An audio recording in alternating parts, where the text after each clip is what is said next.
تمہارے ذہن میں یہ ہے کہ وہ جو ہندوؤں کے بت ہیں ان کو جو ہے شیوا کہتے ہیں.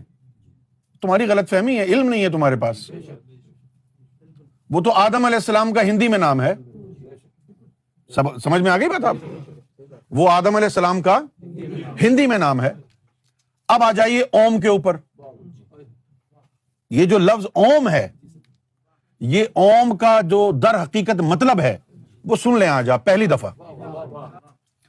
آدم صفی اللہ، جن کو شنکر بھگوان ہندو کہتے ہیں، جب اللہ تعالیٰ نے ان کو زمین پر اتارا، جب اللہ تعالیٰ نے ان کو زمین پر اتارا تو ایک دن ان کو حالت کشف ہوئی. تو حالت کشف جب ہوئی تو ان کو عرش الہی نظر آیا، اور عرش کے پائے پہ ایک جگہ اللہ اور ایک جگہ محمد لکھا ہوا دیکھا.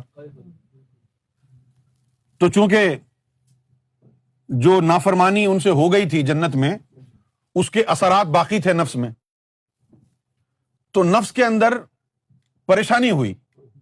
پوچھا کہ اے اللہ، یہ تو نے اپنے نام کے ساتھ کس کا نام لکھا ہوا ہے؟ تو اللہ نے فرمایا کہ یہ میرا حبیب ہے محمد صلی اللہ علیہ وسلم، اور یہ تمہاری اولاد میں سے ہوگا. تو یہ سن کے کہ میری اولاد میں سے ہوگا اور مجھ سے افضل ہے، وہ جو نافرمانی کے اثرات تھے وہ دوبارہ لوٹ کے آئے، اور دل میں خلش ہوئی کہ مجھ سے بھی افضل ہے کوئی. تو اللہ تعالیٰ جو ہے پھر خفا ہو گیا. پھر یہ روئے، زار و قطار روتے تھے. اور اس دفعہ جب دیکھا تو اللہ کے نام کے ساتھ پھر دوبارہ محمد صلی اللہ علیہ وسلم لکھا ہوا نظر آیا. اب ان کے اندر اظہار تشکر کی کیفیت پیدا ہوئی کہ شکر ہے، کوئی تو ہے میری اولاد میں سے جس کو یہ مقام ملا.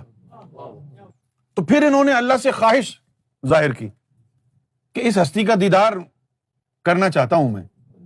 تو اللہ نے فرمایا کہ ابھی ہم نے صرف اس کے نور کو بنایا ہے، ابھی ہم نے صرف اس کے نور کو بنایا ہے. تو انہوں نے کہا کہ وہ نور ہی دکھا دے. جب یہ درخواست اللہ کی بارگاہ میں پہنچی تو اللہ نے فرمایا کہ اپنی انگوٹھوں کو دیکھو. تو وہاں سے کیا ہوا، ایک انگوٹھے سے اللہ کا نور نکل رہا تھا، دوسرے انگوٹھے سے محمد کا نور نکل رہا تھا، اور انہوں نے دونوں کو چوم لیا. ان کے ایک انگوٹھے پر الف اور دوسرے انگوٹھے پر میم آیا. اس وقت سے یہ محمد رسول اللہ کی محبت میں الف میم اوم کا ذکر کرتے تھے.